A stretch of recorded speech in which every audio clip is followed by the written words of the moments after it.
Welcome to Mobile Car Mechanic. Today I'm going to show you how to change the wiper switch on this 2000 Honda Civic. It's going to apply from 96 all the way to 2000. Let's get to it.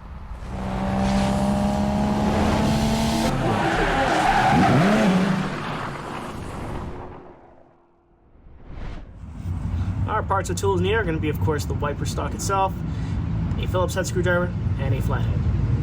Alright, so the reason why I'm replacing the switch is that I let somebody borrow the car and they somehow managed to break it, so the wipers are constantly going. Most of the time you're not going to replace it for something like this. More than likely it'll be something electrical. So I just wanted to explain the reason why we're doing that. Now we're going to go ahead and start actually disassembling this general area so we can get access to the actual switch. Alright, so before we get started, we have to take this whole plastic clamshell off. So there's going to be 3 screws. There's going to be one right here, and another right here. And they're all Phillips head screws. So I'm going to go into this one here. And they're not very tight. And you don't need to go like tightening the heck out of them. So that's one screw. Got the other one right here.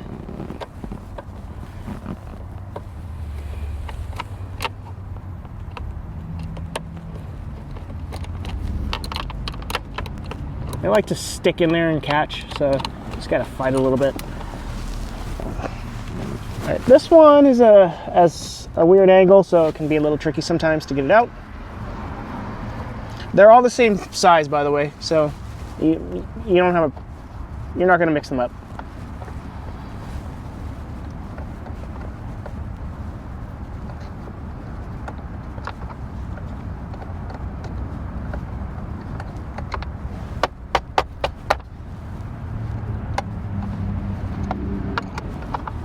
All right, so you'll know it's loose when you can actually move this around. So now what we need to do is we need to separate this clamshell. So you'll see a split. So there's a bottom half and a top half. So what we need to do is we need to push in, but also kind of pull down when we're doing this. It might be easier to do it on the other side.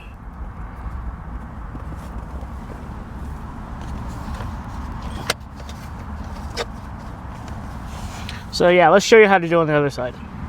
All right, so I'm gonna try it on the driver's side. So essentially where the split is here, we're just gonna push in and pull down. So it'll split it apart. And then we're gonna try to see if we can separate it on the other side by doing something similar.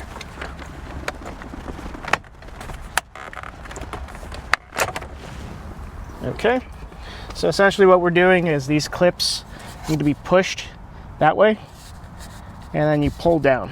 So now that we have this part off, the top piece, we're just gonna go ahead, pull the lever down so the wheel comes down, and then we can just go ahead and remove the top piece. Okay, so what we need to do now is we need to stick our key in the ignition. You don't have to start the car. We just need to turn the wheel, basically like this right here, because we want to expose these 2 Phillips head screws. That's what holds the stock in place. So now that we have the steering wheel turned, we can just take the key out.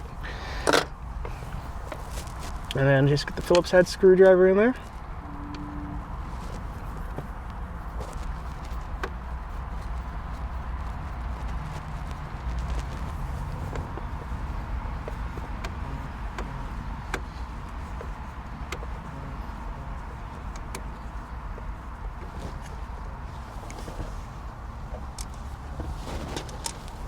Now we'll get the second one down.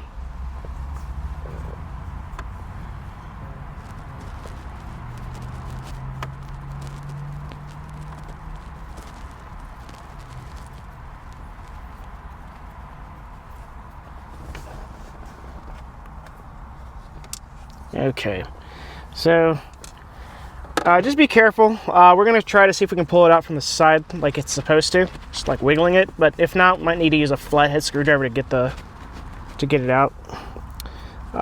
There are electrical connectors back here, which we'll show you once we pop this out. So let me go ahead and get a flathead. All right, so we're going to get our flathead, try to go in between the little crevice here. There we go. And just gently pull it out.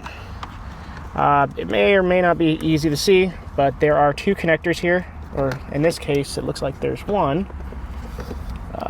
Don't know why that is, but okay. So here's the connector. It's going to pinch the tab down and then pull it out. Let's make sure that it matches up. Okay, it does. So now we'll just reconnect it, and it only goes in one way. Now that we have that in place, let's go ahead and slide it in. There's like a little dimple here that locks into this little circle, so we're just going to go ahead and click it in there. Okay, and then what I want to do is I just want to make sure that it actually works before I put everything together.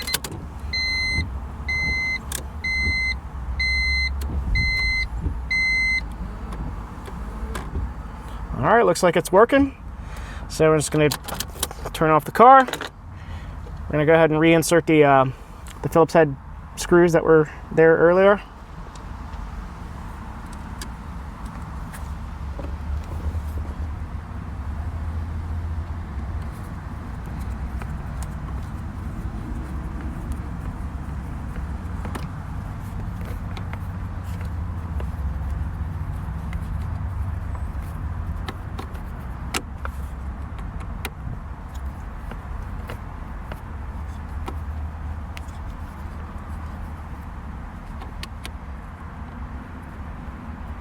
And you don't need to go crazy tight on these. What you need to do is just wait till they bottom out.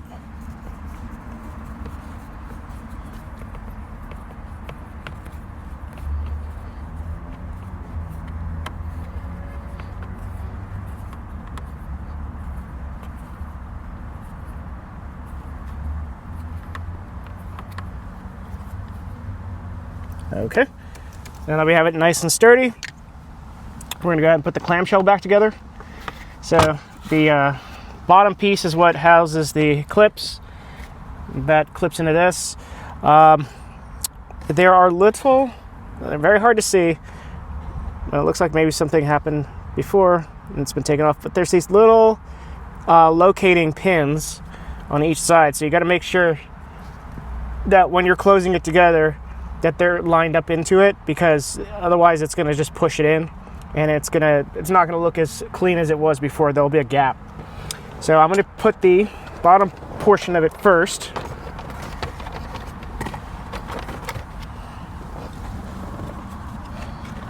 Oh.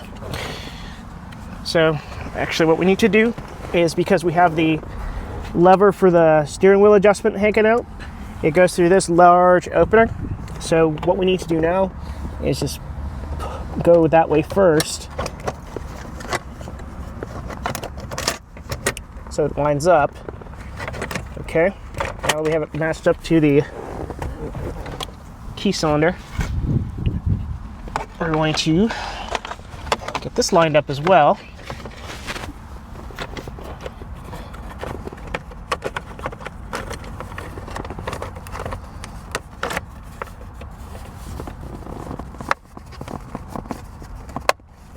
Okay, so it should look clean and no gaps, just like that. And we're going to do the same thing to the other side.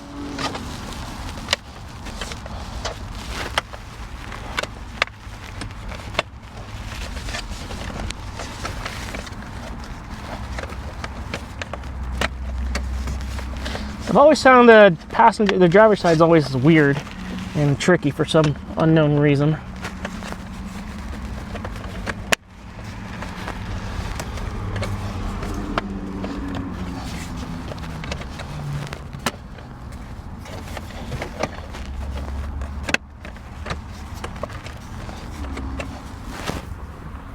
Okay, looks like we're good.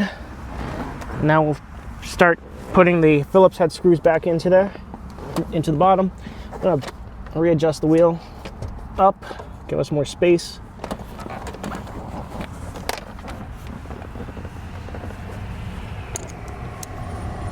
Start here.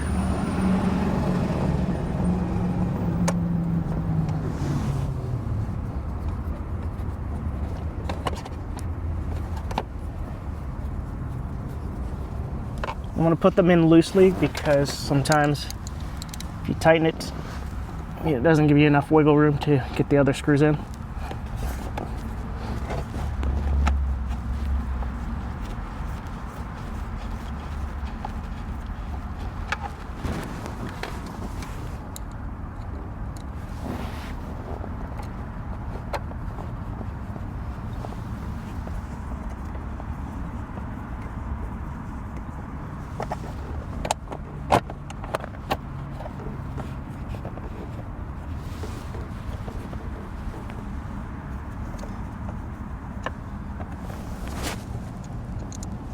Sometimes you get faked out.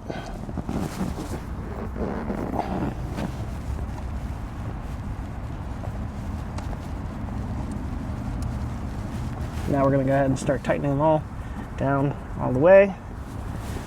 I think this one is messing with me because it doesn't seem like it's actually threading.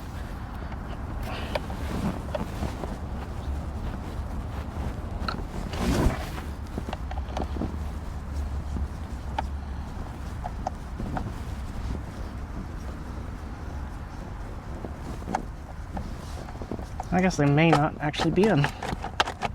So.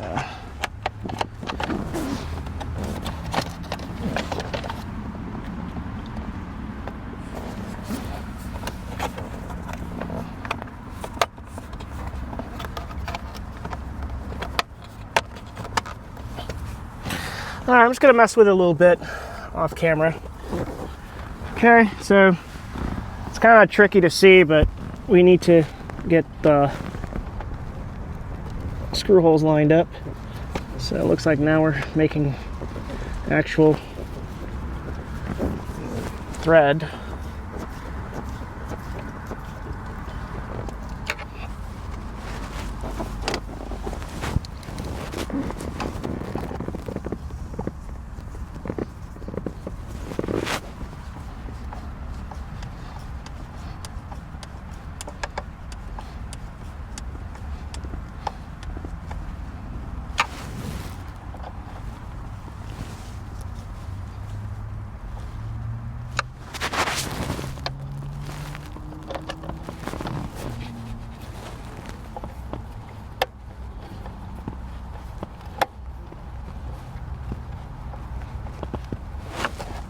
All right, and that's it, we're done.